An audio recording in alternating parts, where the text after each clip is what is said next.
श्री कृष्ण भगवान द्वारिका में रानी सत्यभामा के साथ सिंहासन पर विराजमान थे। निकट ही गरुड़ और सुदर्शन चक्र भी बैठे हुए थे। तीनों के चेहरे पर तेज झलक रहा था। बातों ही बातों में रानी सत्यभामा ने श्री कृष्ण से पूछा कि हे प्रभु, आपने त्रेता युग में राम के रूप में अवतार लिया था। सीता आपकी पत्नी थी, क्या वो मुझसे भी ज़्यादा सुंदर थी? द्वारकाधीश समझ गए कि सत्यभामा को अपने रूप का अभिमान हो गया है। तभी गरुड़ ने कहा कि भगवान, क्या दुनिया में मुझसे भी ज़्यादा तेज गति से कोई उड़ सकता है? इधर सुदर्शन चक्र से भी रहा नहीं गया। वो भी कह उठे कि भगवान, मैंने बड़े बड़े युद्ध में आपको विजयी दिलाई है, क्या संसार में मुझसे भी शक्तिशाली कोई है? भगवान मन ही मन मुस्कुरा रहे थे और वो जान रहे थे कि इन तीनों को अहंकार हो गया है और इनका अहंकार नष्ट करने का समय आ गया है।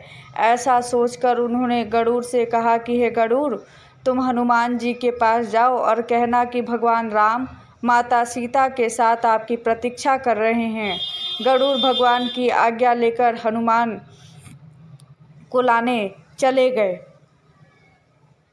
इधर श्री कृष्ण ने सत्यभामा से कहा कि हे देवी, आप सीता के रूप में तैयार हो जाए और स्वयं द्वारिकाधीश ने राम का रूप धारण कर लिया। मधुसूदन ने सुदर्शन चक्र को आज्ञा देते हुए कहा कि तुम महल के प्रवेश द्वार पर पहरा दो और ध्यान रहे कि मेरी आज्ञा के बिना महल में कोई प्रवेश न करे। भगवान की आज्ञा पाकर चक्र महल के प्रवेश द्वार पर तैनात हो गए। गरुड़ ने हनुमान के पास पहुंचकर कहा कि हे वानर श्रेष्ठ, भगवान राम माता सीता के साथ द्वारका में आपसे मिलने के लिए प्रतीक्षा कर रहे हैं। आप मेरे साथ चले, मैं आपको अपनी पीठ पर बैठाकर शीघ्र ही वहां ले जाऊंगा।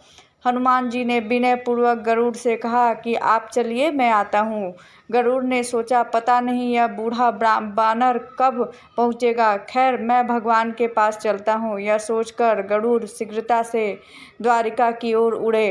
पर यह क्या, महल में पहुंचकर गरुड़ देखते कि हनुमान तो उनसे पहले ही महल में प्रभु के सामने बैठे हैं। गरुड़ का सिर लज्जा से झुक गया। तभी श्री राम ने हनुमान से कहा कि पवन पुत्र, तुम बिना आज्ञा के महल में कैसे प्रवेश कर गए? क्या तुम्हें किसी ने प्रवेश द्वार पर रोका नहीं? हनुमान जी ने हाथ जोड़ते हुए कहा, सिर झुकाकर अपने मुंह में सुदर्शन चक्र को निकालकर प्रभु के सामने रख दिया। हनुमान ने कहा कि प्रभु, आपसे मिलने से मुझे इस चक्र ने रोका था, इसलिए मुंह में रखा है और आपसे मिलने आ गया। मुझे क्षमा करें। भगवान मन ही मन मुस्कुराने लगे। हनुमान ने हाथ जोड़ते हुए श्री कृष्ण से प्रश्न किया, है प्रभु, आज आपने माता सीता के स्थान पर किस दासी को इतना सम्मान दे दिया है कि वह आपके साथ सिंहासन पर विराजमान है? अब रानी सत्यभामा का अहंकार भंग होने की बारी थी। उन्हें सुंदरता का अहंकार था, जो पल भर में चूर हो गया। रानी सत्यभामा, सुदर्शन चक्र और गरुड़ जी तीनों का गर्व चूर चूर हो गया और वो भगवान की लीला समझ रहे थे। तीनों की आंखों में आंसू बहने लगे और वो भगवान के चरणों में झुक गए। अद्भुत लीला है प्रभु की। अपने भक्तों के अहंकार को अपने भक्त द्वारा ही दूर किया उन्होंने।